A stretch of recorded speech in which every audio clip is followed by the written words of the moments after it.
प्रत्येक गृहरे माँ माने स्नान पर तुलसी मूल जल दे था। बंधुगण यही मंत्रटी को आपण उच्चारण करी जल दियंतु।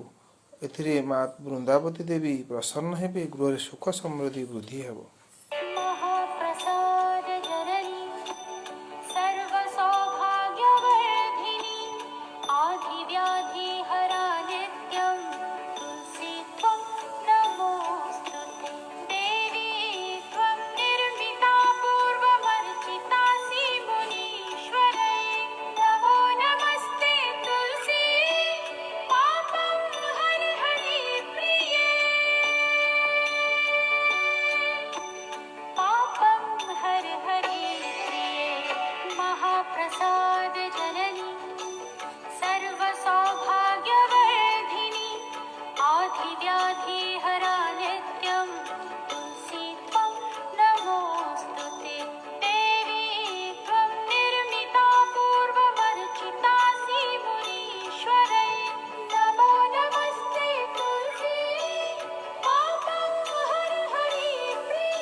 बंधुगण यही मंत्र को आपण 5 थर 7 थर 11 थर बोली पारिबे।